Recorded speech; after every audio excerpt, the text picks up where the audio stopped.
英国底层的清洁工看上了雇主家的高级定制礼服，华丽的面料散发着柔和而迷人的光泽，像是夜空中闪烁的繁星。可当雇主说出这件礼服的价格高达500英镑时，哈里斯的眼中满是不可置信。对于一个月入微薄、每天靠擦地板做零工为生的清洁工来说，500英镑无疑是一个遥不可及的天文数字。但哈里斯并没有选择放弃，他在心中种下了一颗梦想的种子，告诉自己一定要拥有这件礼服。从这以后，哈里斯开始了他的攒钱之路。别人坐公交上班，他选择步行，哪怕风雨交加；别人在家享受着温暖的灯光，他却早早地拆掉了电箱，只为节省那几个可怜的硬币。他四处奔波，接下一份又一份清洁工作，业余时间还帮人缝补衣物，一分一毫地积攒着那看似遥远的梦想基金。命运似乎总是会在不经意间眷顾那些努力的人。一天晚上，哈里斯像往常一样，怀着一丝期待与忐忑，在彩票券上填下几个数字。没有想到，第二天幸运之神就降临了，他中了150英镑的奖金，这让他激动得差点跳了起来。好闺蜜小薇知道后也是开心不已。然而生活总是充满了波折，哈里斯的雇主因为经济萧条，不仅削减了他的工作时间，还拖欠他的工资，这让他感到无比的失望和无助。他不知道自己还要经历多少困难才能实现自己的梦想。闺蜜看着哈里斯日益消沉的样子，心疼不已。为了让他散心，闺蜜拉着他来到了赛狗场。在这里，哈里斯看到了6号赛狗，它的名字叫高级时装。这个名字仿佛一道闪电，瞬间击中了他的心。哈里斯觉得这一定是上天的暗示，是命运在向他招手。于是他毫不犹豫地掏出了100英镑，压在了6号赛狗身上。售票员阿奇一再暗示哈里斯，这只狗不可能赢，却敌不过老板在场，只好收下了他的钞票。比赛开始了，6号狗一开始跑得很快，哈里斯兴奋地欢呼起来，仿佛看到了梦想成真的那一刻。然而就在快到终点时，6号狗却突然停了下来，所有的希望瞬间破灭。哈里斯失魂落魄地看着赛场，100英镑巨款就这样打了水漂，他感到无比的绝望和沮丧。阿奇早就预想到了这样的结局，他走上前去宽慰哈里斯，有梦想并非过错，然而有些时候还需客观地直面现实。就在哈里斯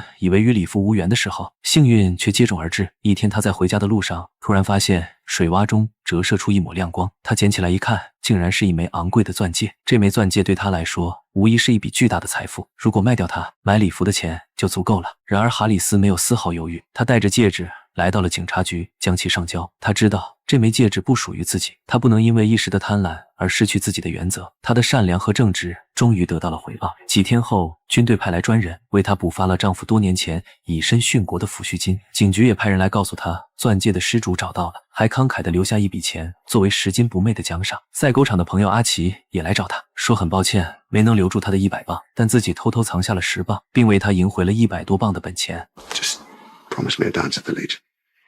Thanks, Archie. Much obliged. 这些意外之财让他终于攒够了买裙子的500镑，觉得自己的努力和坚持终于有了回报。他决定立刻从伦敦赶往巴黎，去实现自己的梦想。哈里斯坐上了前往巴黎的飞机，这是他第一次坐飞机，心中充满了紧张和期待。望着窗外繁华的巴黎，想象着自己穿上迪奥礼服的样子，他露出了幸福的笑容。到达巴黎后，为了省钱，哈里斯在车站的长椅上将就了一晚。第二天一早，在热心路人的指引之下，他顺利来到了迪奥的总部。就在他准备进去的时候，一名模特突然摔倒在店前，哈里斯急忙上前将他扶起来。娜塔莎急急忙忙跑进店里，却忘了自己的背包。哈里斯一路追赶上了楼梯，终于将背包物归原主。他不知道这个小小的善举将会在他的巴黎之行中起到至关重要的作用。随后哈里斯走进接待室，打扮精致的女经理看到他寒酸的穿着，眼中闪过一丝不屑，偷偷按下警铃，诓骗他到一旁等候。随后开始忙着招待前来的贵族，殷勤地分发着入场券。哈里斯见状焦急万分，明明自己才是先来的，为何这些人却能优先进入？可女经理却充耳不闻，只顾讨好阿瓦隆夫人的女儿。Excuse me. Look, I'm sorry. I'm not one to make a fuss. But where I come from, shop girls are pleased to be of service. Shop girls. 女经理仿佛受到了莫大的冒犯，认为哈里斯拉低了店铺的档次，于是指使女主管带她去百货商店选购符合她身份档次的衣服。财务见状，准备将其拉出去，可哈里斯坚决不肯离开。他每天辛辛苦苦地缝衣服、刷地板，把每一个便士都积攒下来，不辞辛苦跑到这里，就是为了买这件礼服。A Christian Dior gown is not for pennies. Faites-la sortir immédiatement. Bien. Right. If you think I ain't got the money, There. 男财务看到哈里斯手中的钱，想要帮他收好，并允许他进入店内。然而女经理却横加阻拦，表示今天是10周年服装会，不能让一个清洁工进去，否则会坏了迪奥的名声。一旁的侯爵实在看不下去了，绅士地邀请哈里斯作为自己的客人，一起参加这次服装会。他细心地帮哈里斯收好钱，接着从女主管手中接过入场券，让哈里斯挽着自己的臂弯进场。女经理只能扯出一抹僵硬的笑容来掩盖内心的窘迫。这下后台瞬间炸开了锅，所有人都在窃窃私语。有个清洁工带着自己所有的积蓄来买礼服，还得到了侯爵的亲自招待。姑娘们都躲在帘子后面，偷偷窥探这位胆识过人的奶奶。侯爵告诉哈里斯，如果看中了哪条裙子，只需在手边的本子上写下裙子的编号，待活动结束后就可以买下。这时哈里斯看到了侯爵的胸花，便凑近闻了闻，由此两人展开了对玫瑰花的探讨，逐渐了解到彼此的伴侣都已离世，不想温馨的氛围却被阿瓦隆夫人打断。原来哈里斯的座位就在他旁边，这让阿瓦隆夫人感到厌恶。女经理讨好地说要帮他换一个更好的位置，但阿瓦隆夫人一直都是坐在这里的，于是强压心中的不爽坐了下来，又用丝巾遮住口鼻以示嫌弃。活动正式开始后，模特们穿着华贵的礼服闪亮登场，各式各样的裙子看得人眼花缭乱。哈里斯被眼前的美景深深吸引，他看到了一条典雅的绿裙子，心中顿时一动，在本子上写下了裙子的编号73。然而当压轴的红裙子登场时，哈里斯彻底被征服了。那裙子的颜色光彩夺目，仿佛燃烧的火焰将他的心都点燃了。他立刻改变了自己的心意，决定买下这条红裙子。可是当他拿着号码牌去找女主管时，却被阿瓦隆夫人截胡了。他打心底里瞧不起这个社会底层的清洁工，像这样的人根本不配穿迪奥礼服。雪上加霜的是，每件礼服都是独一无二的定制款式，全球范围内仅此一件。女主管劝哈里斯考虑一下其他款式的礼服，大老远跑来总不能空手而归。于是哈里斯决定退一步，选择了刚开始看上的73号绿裙子。他让店员抓紧时间打包，因为自己还要赶着去坐飞机。可他哪里知道，高定礼服都是需要量身定制的，因此他必须留在巴黎2周左右。这期间还要多次试穿，以便能让礼服达到最完美的贴合效果。然而哈里斯的钱都用来买礼服了，剩下的资金根本不够他在巴黎待2周。女经理落井下石，劝他还是别买了。恰在此时，受到过哈里斯帮助的女模娜塔莎表示可以让设计师通融一下，缩短周期。一旁的财务法维尔则提出让哈里斯暂时住在自己的家里。女经理刚想阻止，身旁的主管就将哈里斯领进了制衣间。员工们在了解了他的故事后，纷纷鼓掌表示欢迎。裁缝师说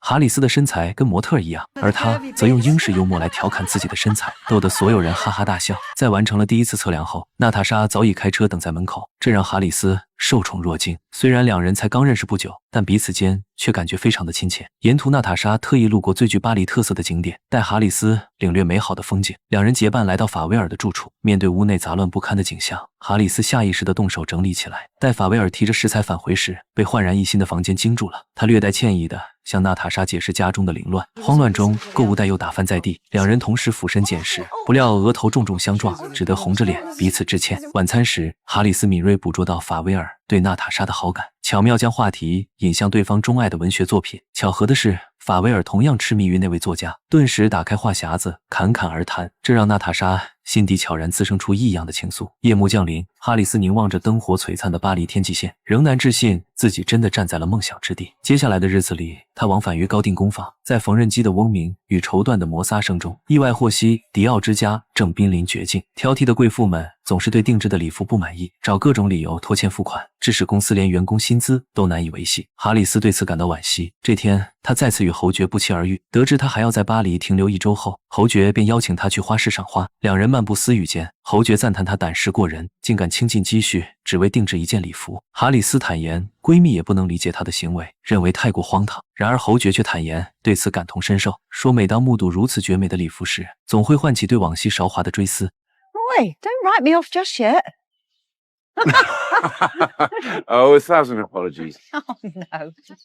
侯爵为表歉意，顺势邀约哈里斯参加舞会。在这场仅限上流圈层的盛宴里，鱼子酱与香槟只是标配。哈里斯沉溺于翩跹共舞的极致享受中，直至次日晌午10点半才猛然惊醒。迟到已成定局，他踉跄着冲向迪奥工坊。裁缝师觉得他不尊重自己，拒绝为其服务。哈里斯连忙拉住裁缝师，恳请女经理帮忙，可对方巴不得他赶紧离开。唯有女主管眼含怜惜，却也无力回天。哈里斯懊悔昨夜贪杯误事，坦言对各位深表敬意，但毕竟这一切都是自己的过错。女主管为弥补遗憾，悄悄行使隐秘职权，带他走进裁剪室。顶级面料在灯光下流转，繁复装饰工艺让每件时装都是独一无二的孤品。哈里斯再次重逢那条令他心颤的红裙，他终于明白了高定礼服的意义。 It's not sewing. It's making moonlight. I've gone to heaven. 真挚的赞叹引发了满堂轻笑，而随后哈里斯娴熟的缝纫技艺更是博得了所有人的喜爱。店员们联名提议要为他重新量体，唯有女经理阴沉着脸将他拽进办公室，质问他究竟想干什么。自己从业几十年来，从未见过有女工来定制如此天价礼服。那些贵妇人定制礼服是为了在社交场绽放光芒，而他这般执着，难不成是要穿着礼服去扫大街？哈里斯支支吾吾地表示这是自己的梦想。就在这时，娜塔莎带来了侯爵送给哈里斯的玫瑰。 He wishes that you visit for tea tomorrow. But he receives nobody. I am nobody, aren't I? 傍晚，法威尔与哈里斯并肩而行，谈及迪奥工坊的困境。身为财务的法威尔并不乐观，可哈里斯却满怀信心，并鼓励对方去改变迪奥的现状。法威尔表示自己的确有些想法，只是他说话没什么分量。哈里斯劝说他不要轻言放弃，一定要采取行动。法威尔自嘲道：“可能也只有你会相信我了。”交谈间，两人意外闯入电影首映礼，赫然发现娜塔莎与男主角举止亲昵。哈里斯上前打招呼，法威尔则有些不自在。娜塔莎发现两人后很是开心，短暂交流后，他不得不返回与男星拥吻，为电影宣传造势。哈里斯低声解释，这只是工作需要。法威尔恳请哈里斯不要乱点鸳鸯谱，这只会让自己难看。他坦言自己对娜塔莎动了心，但却深知对方如星辰般遥不可及。哈里斯说，不试一试又怎会知道？法威尔表示，巴黎这座城市很适合你浪漫的梦，但你不应将这份梦强加到别人身上。或许真正渴望被爱的人是你自己。这番话深深触动了哈里斯，他不禁想起了已故的丈夫艾迪，正是他留下的抚恤金，让自己有机会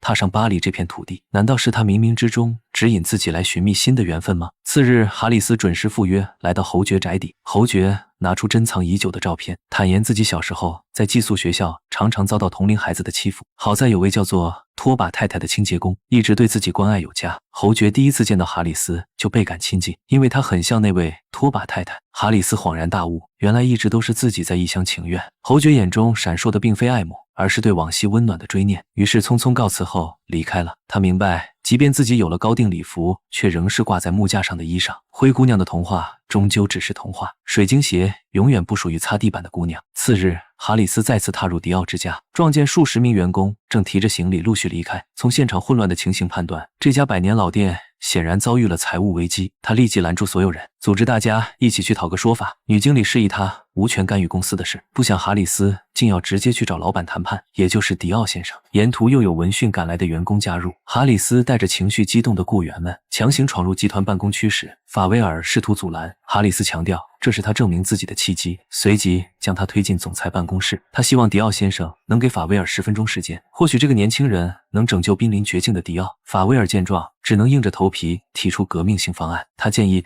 打破传统的奢侈定位，推出轻奢产品线，贴近大众消费市场。迪奥先生闻言，决定给他一点时间来说服自己，于是将所有人都请了出去。没多久，法威尔走出办公室，宣布迪奥先生已经采纳了自己的想法。迪奥品牌正式宣布开启面向当代女性的新征程。哈里斯荣幸地成为首位体验者。未来公司不仅不会裁员，可能还会需要更多的员工。女经理意识到自己应该离开了，与她一同辞职的还有娜塔莎。傍晚，哈里斯和法威尔一同来到女经理家，希望她能重回公司，因为男性永远无法准确把握女性消费者的真实需求，如果没有他的专业把控，一切都会乱套。既然对方已经给了台阶，女经理自然是愿意回来的。当提及娜塔莎去了哪里时，女经理说她已经辞职，打算离开巴黎去追逐自己的梦想。得知娜塔莎即将离开的消息后，两人马不停蹄赶往火车站，终于在候车室找到了她。法威尔引用书中的各种哲理，试图挽留这位即将远行的女孩。哈里斯简直要被这个钢铁直男给气疯，暗示他抓紧时间采取行动。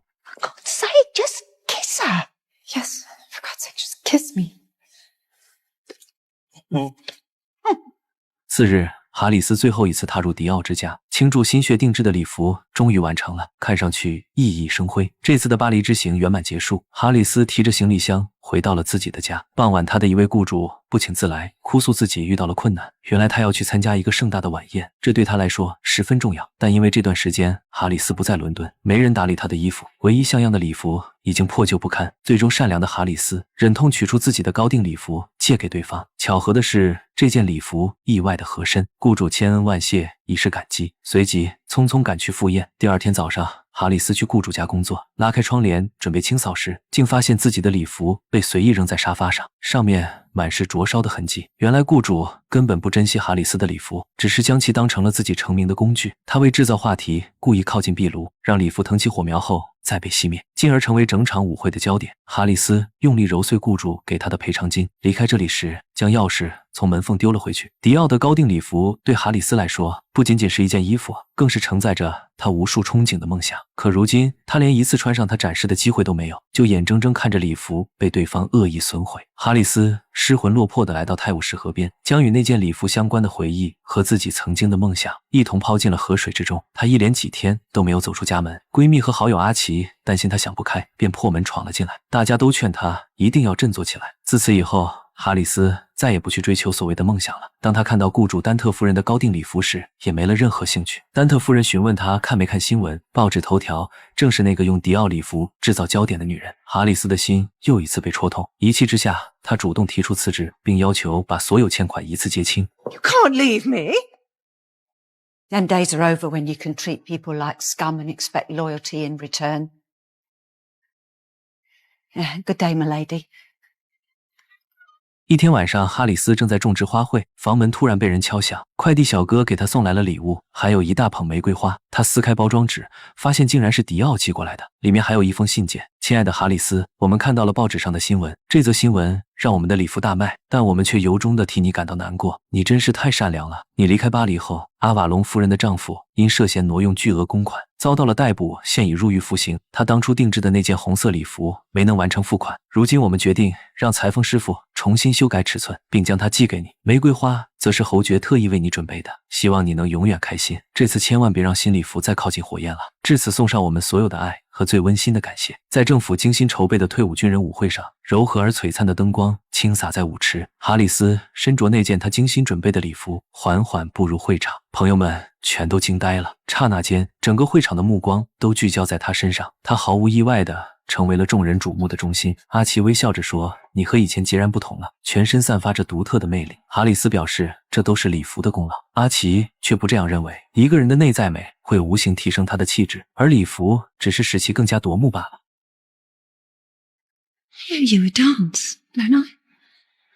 I think you do. 真正的美丽不会被年龄的增长和身份的高低所限制，唯一能禁锢住美丽绽放的是那颗失去活力、不再向往美好的心。在追求梦想的荆棘路上，哈里斯始终坚守着人性的本真。他捡到钻戒时没有丝毫犹豫，便物归原主。面对曾经嘲讽他的女经理，他不计前嫌，恳请对方留任。当发现侯爵对他的情感不过是欣赏，并非真正的爱情后，他没有丝毫的犹豫和眷恋，决然离去。在雇主将他的高定礼服恶意损毁时，他的善良却让他在破碎中获得了更珍贵的馈赠。退伍军人舞会上那件闪闪发光的红色礼服，使我们懂得真正的优雅从不依附于外物，而是源自内心的澄澈。无论身处何方，每个平凡人都有权怀揣梦想。无论遭遇多少嘲笑，每个灵魂都值得被温柔以待。当我们像哈里斯那样，用善良守护初心，用勇气丈量远方，终会在某个晨光熹微的时刻，听见梦想绽放的声音。